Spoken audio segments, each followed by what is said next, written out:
Everybody, good morning, welcome back to my channel. আমার নতুন একটা ব্লগে তোমাদের বন্ধুরা সবাইকে স্বাগতম। এখন ঘড়ির কাঁটায় বাজে সকাল 11:30, আর আমি ওইদিকে না সকালবেলা জল খাবারও তৈরি করে নিয়েছি।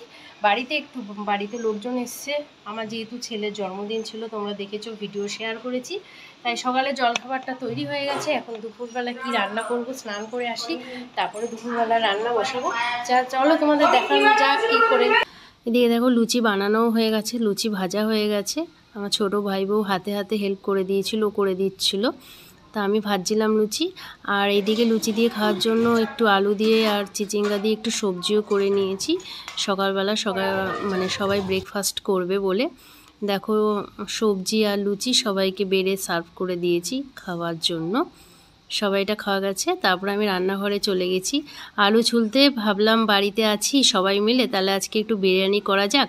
আমি কোনোদিনও বিরিয়ানি করিনি, আমার ভাই বউ আছে, ও বললো আমি পারবো, তাহলে ও আছে বলেই বিরিয়ানিটা করলাম। দেখো আমি কেটে নিয়েছি বড় বড় করে আলু, আর মাংস বাজার থেকে এনে নিয়েছি, আর পেঁয়াজ কুচিয়ে নিয়েছি, রসুন নিয়েছি, টমেটো নিয়েছি, আর এইদিকে কেওড়া জল, গোলাপ জল, বিরিয়ানি মশলা, গোটা এলাচ, দারচিনি, এসব। কড়াই বসিয়ে সাদা তেল দিয়ে দিয়েছি। সাদা তেলে পেঁয়াজ কুচিগুলো দিয়ে দিলাম, যেগুলো ভালো লাল লাল করে ভেজে তুলে রাখবো, সেই কারণে তাই পেঁয়াজটাকে আগে ভেজে দিলাম। এখানে মানে 1 কেজির একটু কম মাংস নিয়েছি, শুধু দুপুরবেলাটা জাস্ট আমরা 5 জনে খাবো। এই 800 মতন মাংস নিয়েছি, আর বড় বড় 2টো পেঁয়াজ তার জন্য নিয়েছি। এই যে কুচি করে নিয়েছি ভাজা। দেখো আমার ভাজাও হয়ে গেছে, লাল লাল করে ভেজে নিয়েছি। এবার পেঁয়াজটাকে আমি আলাদা পাত্রে তুলেও নিয়েছি। আর এই দিকে মিক্সির মধ্যে দিয়ে দিয়েছি এই যে বড় বড় পেঁয়াজ কাটা, রসুন, একটা টমেটো আর আদা, আর তার মধ্যে 4-5টা শুকনো লঙ্কা নিয়ে নিয়েছি। এইটুখানি ঝাল দেবো, আর কোনো ঝাল দেবো না। মিক্সিতে মশলাটা করে নিচ্ছি। দেখো হয়ে গেছে। এবার এটা মশলাটা বার করে একটা বাউলে নিয়ে নিলাম। আর এইদিকে কড়াইতে তেল দিয়ে একটু লঙ্কা গুঁড়ো আর একটু হলুদ দিয়ে দিলাম। যেহেতু বাড়িতে করছি, আমরা ফুড কালারটা ব্যবহার করিনি। এই তেলের মধ্যে একটু লঙ্কা গুঁড়ো আর একটু মানে হলুদ দিয়েছি যাতে কালারটা ভালো আসে। আর এইদিকে আলুগুলো তো হালকা সেদ্ধ করে নিয়েছিলাম, এটা ভেজে নিলাম। ওইদিকে ভালো করে লাল লাল করে ভাজা হচ্ছে। আর এইদিকে যেটা পেস্ট করে রেখেছিলাম সেই পেস্টটা দিয়ে দিলাম। তার মধ্যে এই যে কেওড়া জল দিয়ে দিচ্ছি পরিমাণ মতো, গোলাপ জল 2-3 চামচ গোলাপ জল দিয়ে দিলাম।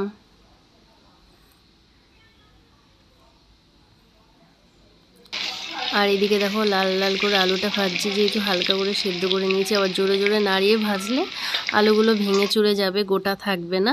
তার জন্য একটু সাবধানে হালকা করে লাল লাল করে ভেজে নিচ্ছি।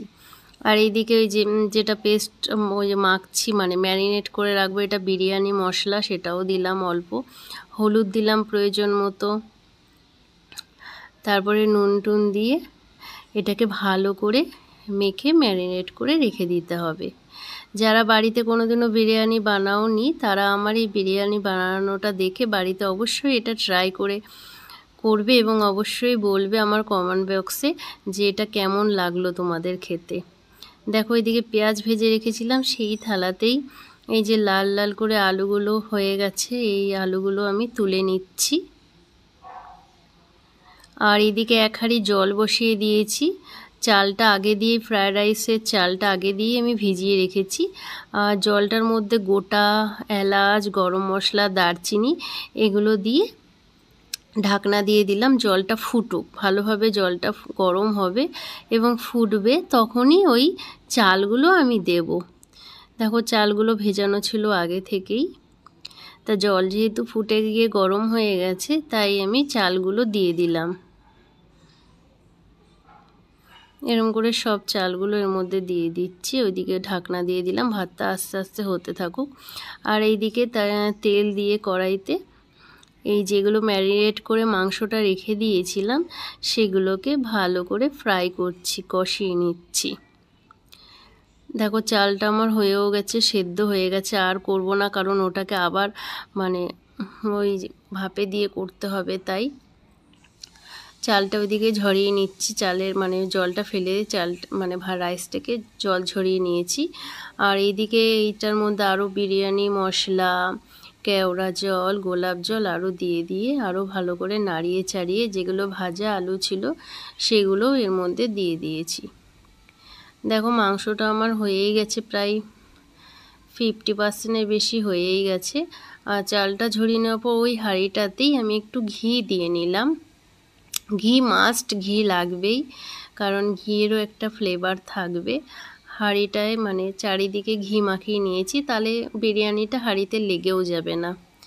এবার এই রাইসটাকে আমি মানে ধাপে ধাপে দেব, আর তার মধ্যে দিয়ে এক ধাপ দিয়েছি, আর তার মধ্যে যেগুলো পেঁয়াজ ভেজে রেখেছিলাম সেগুলো ছড়িয়ে দিলাম। ছড়ানোর পর এবং অর্ধেকটা মাংস মশলা দিয়ে দিচ্ছি, কেওড়া জল দিয়ে দিচ্ছি, সামান্য একটু গোলাপ জলও দিয়ে দিতে হবে। তারপরে এই যে কষা মাংসটা রেখেছিলাম সেটা হালকা করে উপর দিয়ে ছড়িয়ে দিচ্ছি। তার উপর আর যেটুখানি ছিল সেইটা আবার ওইটাকে ঢাকা দিয়ে আর একটা ধাপ দিচ্ছি। যতটা রাইস আছে এইবার দিয়ে দেবো। আবার একটু ঘি দিলাম, আবার একটু মানে প্রতিটা ধাপেই দিতে হবে ওই বিরিয়ানির মশলা, কেওড়া জল, গোলাপ জল, ঘি, কারণ এটা তো আরও হবে মানে ভাপে সেদ্ধ হবে। যেটুখানি বাকি রয়েছে ওটা পুরো হয়ে যাওয়ার জন্য। এরপরে যেটুখানি মাংস আছে ওটা উপর থেকে পুরো আমি ছড়িয়ে দিচ্ছি।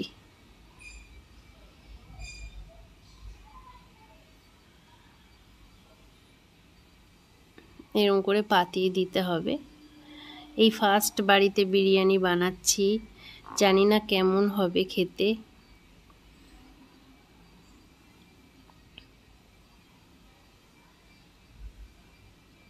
যে পেঁয়াজ ভাজা ছিল সেটাও দিয়ে দিলাম। আর এইদিকে আমি আটা মেখে এই যে লেচি করে রেখেছিলাম সেটা দিয়ে হাঁড়ির মুখটা ভালো করে এইভাবে বেরিতে আটকে দিতে হবে, কারণ যাতে হাওয়াটা না বেরায়। ঢাকনাটা দেওয়ার পর এর ভেতর থেকে যেন কোনো হাওয়া বাইরে না যেতে পারে। ওই যে ভাপেই এটা যতটুক বাকি আছে রাইস সেটা হয়ে যাবে, এর মধ্যে ফ্লেভারটা পুরো চলে আসবে। মুখটাকে ভালো করে চেপে আটকে দিলাম।